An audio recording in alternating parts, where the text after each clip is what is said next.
भोला ने जो पैसा लिया था उस समय आप थे? बोले हाँ मैं था। आपने भोला को पैसा देते देखा? बोले हाँ देखा। बोले वो कागज कहाँ है? बोले जिसमें इसने सेठ ने लिख दिया था चुकता, वो कागज इसकी बही के तीसरे पेज में रखा है। बोले बही को मंगवाया गया। बही को मंगवाया गया। जब सेठ की बही का तीसरा पेज खोला तो उसमें एक कागज रखा था और उसमें लिखा था भोला का पैसा चुकता। बोलो भक्त वत्सल भगवान की, बोलो बाल कृष्ण लाल की। कितना भक्त वत्सल है भगवान। उसमें लिखा था चुकता और वहां से रघुनाथ जी चले गए। लेकिन जज को अच्छा नहीं लग रहा था यार। जज ने भोला से पूछा, भोला के रघुनाथ कौन था? जब आया तो मुझे अजीब सा लगने लगा। बोले हमारे मंदिर वाले रघुनाथ जी। बोले क्या बोल रहे हो, मंदिर वाले रघुनाथ जी? बोले हाँ, जिनकी पूजा करते ना पुजारी जी, वही रघुनाथ जी थे। बोले क्या, जिनकी पूजा करते हैं वो रघुनाथ जी? जज ने तुरंत अपना झंडा उतारा और कुर्सी पर फेंक दिया। कलम को लिया तो तोड़ करके फेंक दिया। अरे शिव सारद नारद शेष गणेश उनके ही ध्यान में आते रहे। वह आज विनीत अदालत में गिरता की गवाह कहाते रहे। सुख दोगे उधर से दियोगे भय, दुख नाही वो जो जब जाते रहे। और मैं कुर्सी पे बना जज बैठा रहा, भगवान खड़े समझाते रहे। मैं कुर्सी पर जज बना बैठा रहा और भगवान मुझे सामने खड़े समझाते रहे। मैं समझ तक नहीं पाया कि परमात्मा मेरे सामने खड़ा है, गोविंद मेरे सामने खड़ा है। आंखों से आंसू बात होने लगे। जज साहब ने अपनी कुर्सी छोड़ी, सब कुछ छोड़ा और छोड़ करके हरिद्वार चले गए उसी दिन।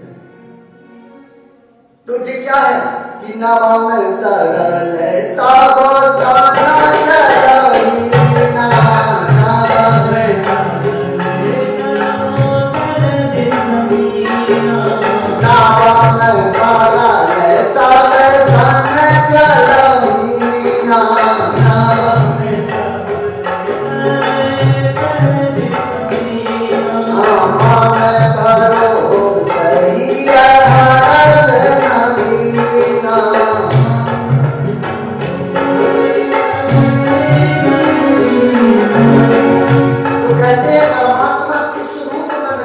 इसका कोई ठिकाना नहीं।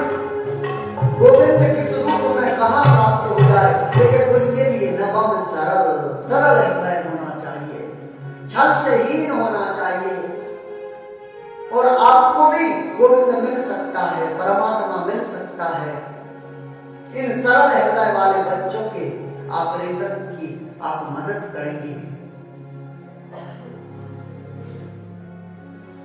बड़े सरल हृदय वाले दीन दुखी बालक, इनके हृदय में भी परमात्मा विराजता है।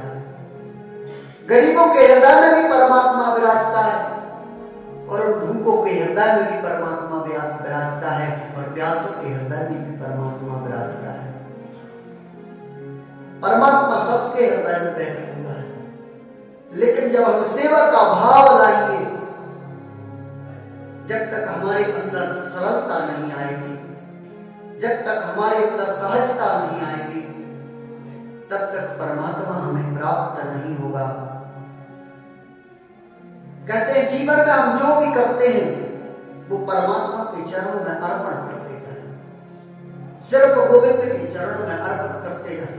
ऐसा नहीं, घबराओ नहीं कि हम अर्पण करेंगे तो वो ले लेगा, ऐसा बिल्कुल नहीं होता।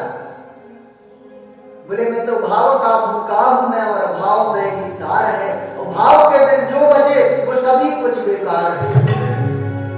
जो भाव के बिना बजता है वो सब कुछ बेकार है। क्योंकि परमात्मा तो कहता है कि कायेन वाचा मनसेन्द्रियैर्वा बुद्ध्यात्मना मानुसृतः स्वभावः करोति यत् तत् सकलं परस्मै नारायणाय समर्पयितो।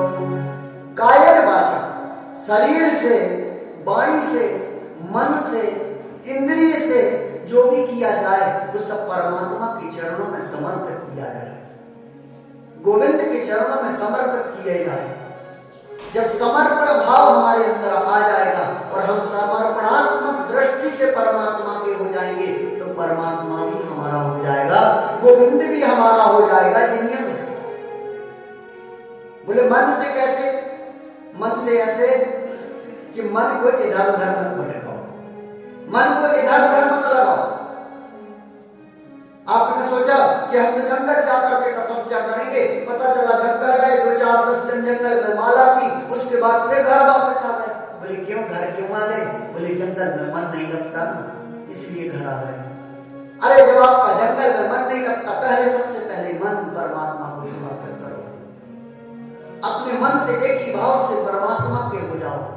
फिर बोले इंद्रिय से, इंद्रिय से परमात्मा के हो जाओ। इंद्रियां अपनी सब परमात्मा को समर्पण कर दो। हमारी इंद्रियां कहती हैं कि हमें ये खाना है, हमारी इंद्रियां कहती हैं हमें अभी रसगुल्ला चाहिए, हमारी इंद्री तो कहती है हमें अभी बॉम्बे घूमना है, लेकिन नहीं, इसको बस में करना सीखो। और बस कैसे होगी? कि देखना इंद्रियों के न घोड़े बढ़े, देखना इंद्रियों के न घोड़े बढ़े, इनमें नित नई संयम के घोड़े पड़े, घोड़े बढ़े। अपने रथ को स्मारक लगाते चलो,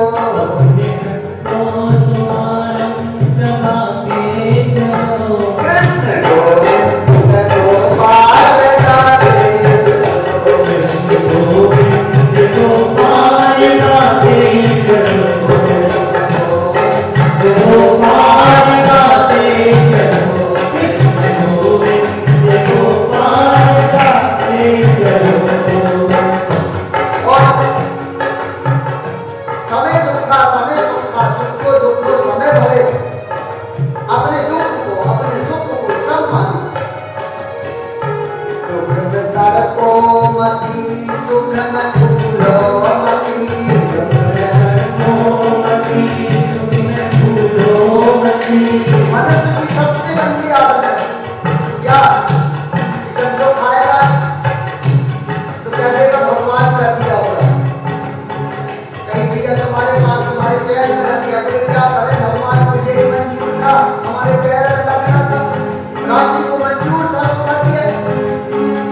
आगे चलो, ऐसा विश्वास हमको दिलाते चलो।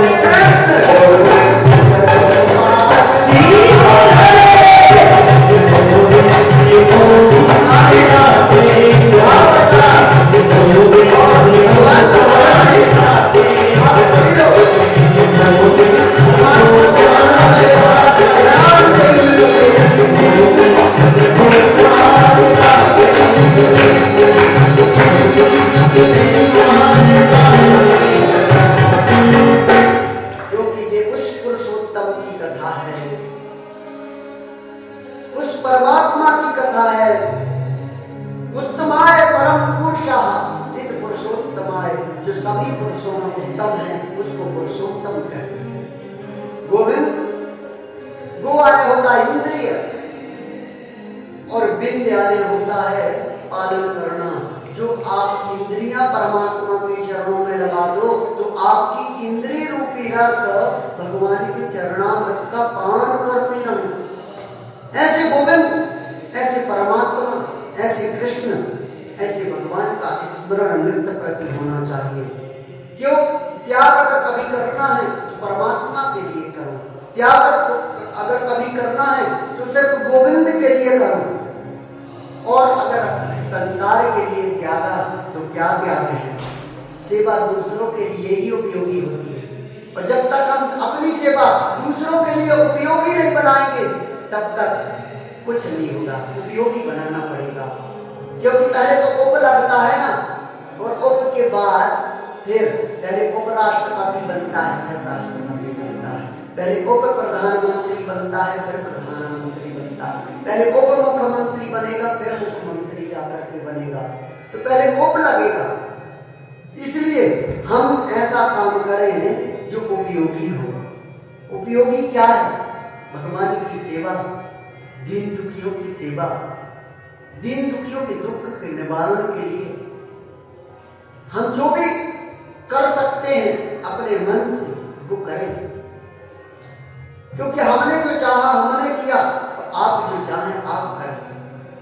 और हम आपको क्यों बार बार कह रहे हैं? इसलिए कि परोपकार जो है संसार में, इससे बड़ा उपकार कुछ नहीं है।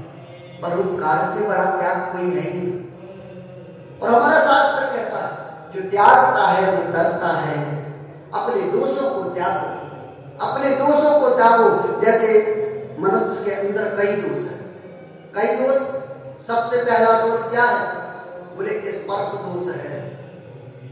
स्पर्श से भी दोष आता है और सुनने से भी दोष आता है। अगर आपके घर में कोई छोटा लड़का है और 8 साल की उम्र में गाने लगे मैंने प्यार तुम्हीं से किया, तो समझ लो इसको सुनने का दोष लग गया।